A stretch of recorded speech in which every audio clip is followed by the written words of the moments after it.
అందరికీ నమస్కారం. పిల్లలు స్నాక్ అడిగినప్పుడు ప్రతిరోజు స్నాక్స్ చేయాలంటే కొంచెం కష్టంగా ఉంటుంది.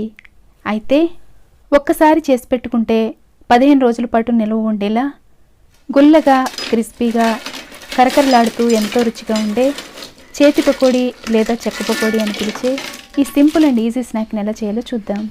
అన్నీ ఇంట్లో ఉండే సింపుల్ ఇంగ్రీడియంట్స్తో అస్సలు వంట రాని వాళ్ళు కూడా ఈజీగా చేసుకోగలిగేలా టిప్స్తో ఈ రెసిపీ చెప్తాను. ఎక్కడ స్కిప్ చేయకుండా జాగ్రత్తగా చూసేయండి. ముందుగా తినే కారానికి తగ్గట్టు 5-6 పచ్చిమిర్చీలను సన్నగా కట్ చేసిన ముక్కల్ని రోట్లో వేసుకొని రుచికి సరిపడా ఉప్పు కూడా వేసి ఇదంతా మెత్తని పేస్ట్లా గ్రైండ్ చేసుకోవాలి. అయితే మరీ క్రీమ్లాగా చేసేయకుండా కొంచెం కచ్చాపచ్చగా దంచుకున్నట్లయితే చేతి పకోడీల్లో ఇవి గ్రీన్ కలర్లో అక్కడక్కడ కనిపిస్తూ చూడడానికి బాగుంటాయి. తర్వాత ప్లేట్లో జల్లెడ పెట్టుకుని 2 కప్పుల పొడి బియ్యం పిండిని ఒకసారి జల్లించి తీసుకోవాలి. ఇక్కడ నేను 2 కప్పుల కొలతతో చూపిస్తున్నాను. మీకు కావాల్సినంత క్వాంటిటీ తీసుకోవచ్చు.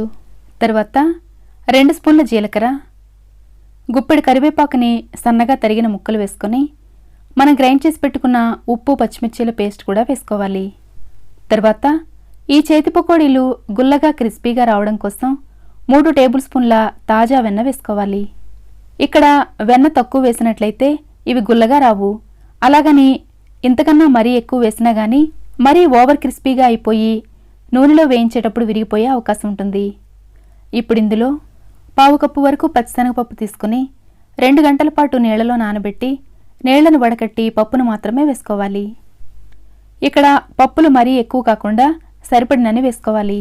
ఈ పప్పులు మరీ ఎక్కువ వేసేసినా కానీ మనం చేతి పకోడీ చేసేటప్పుడు మధ్యలో అడ్డొచ్చేసి పకోడీ వేయడం సరిగా కుదరదు. వెన్నంతా పిండికి పట్టేలా బాగా కలిపిన తర్వాత ఇప్పుడు ఇందులో కొంచెం కొంచెంగా నీళ్లు పోసుకుంటూ మరీ గట్టిగా కానీ మరీ సాఫ్ట్గా కానీ కాకుండా మీడియం కన్సిస్టెన్సీలో ఉండేలాగా పిండి ముద్దను కలుపుకోవాలి. ఇలా పిండిలో వెన్న లేకపోతే నూనె వేసుకోవచ్చా అని చాలామందికి డౌట్ వస్తూ ఉంటుంది కదా. అయితే నూనెైనా వేసుకోవచ్చు, కానీ వెన్న వేయడం వల్ల వచ్చిన టేస్ట్ కానీ గుల్లదనం కానీ నూనె వేస్తే అంతగా రాదు. ఇక్కడ ఈ 2 కప్పుల పిండి కలపడానికి 3/4 కప్పు వరకు నీళ్లు పట్టాయి. నీళ్లు ఎక్కువ వేసేసినట్లయితే నూనె ఎక్కువ పీల్చేసే అవకాశం ఉంటుంది కాబట్టి క్రిస్పీగా రావు. అలాగని మరీ గట్టిగా కలిపినట్లయితే పకోడీ వేయడం సరిగా కుదరదు. మనం పిండంతా కలిపిన తర్వాత చేతిని చూసినప్పుడు ఇలా కొంచెం వెన్న కనిపిస్తూ ఉన్నట్లయితే ఇవి చాలా గుల్లగా క్రిస్పీగా వస్తాయి. ఇలా పిండి ముద్దను తీసుకున్న తర్వాత ఇలా బాగా కాగుతున్న వేడివేడి నూనెలో చూపిస్తున్న విధంగా వేసుకోవాలి. అయితే నూనెలో వేసే ముందు నూనె సరిగా కాగకపోతే ఇవి నూనె బాగా పీల్చేస్తాయని గుర్తుంచుకోవాలి. ఇలా నేరుగా నూనెలో వేయడం కష్టం అనుకునే వాళ్ళు బటర్ పేపర్ మీద వేసుకుని అప్పుడు నూనెలో వేసుకోవచ్చు. అవి కూడా ఎలా చేయాలో ఇవి వేయించిన తర్వాత చూపిస్తాను. ఇవి వేయడం మొదలుపెట్టిన దగ్గర నుండి మంట హై ఫ్లేమ్లో మాత్రమే ఉంచుకోవాలి. ఇలా కడాయి పట్టినని వేసుకున్న తర్వాత మంట హై ఫ్లేమ్లోనే ఉంచి వెంటనే కదపకుండా 2-3 నిమిషాల పాటు సెట్ అయిన తర్వాత అన్ని వైపులా వేగేలా కొంచెం కదుపుతూ వేయించుకోవాలి. ఈ చేతి పకోడీ పొడవుగా ఉంటే చూడ్డానికి అందంగా ఉంటాయి కాబట్టి పొడవుగా వేశాను. ఇంత పొడవు వేసుకోలేని వాళ్ళు చిన్నగా అయినా వేసుకోవచ్చు. ఇవి బియ్యం పిండితో చేస్తున్నాం కాబట్టి మరీ ఎర్రగా అయిపోకుండానే వేగిపోతాయి. ఇలా కొంచెం గోల్డెన్ కలర్లోకి వచ్చిన తర్వాత వీటిని తీసుకుని టిష్యూ పేపర్ మీద వేసుకోవాలి. ఇవి సరిగ్గా వేగాయి అంటే ఇందులో బుడకలు రావడం కొంచెం తగ్గుతాయి. కొద్దిగా పిండి తీసుకున్న తర్వాత మిగిలింది డ్రై అయిపోకుండా ఉండడం కోసం ఎప్పటికప్పుడు మూత పెట్టుకోవాలి. ఇప్పుడు బటర్ పేపర్ తీసుకుని చూపిస్తున్న విధంగా చేసుకోవాలి.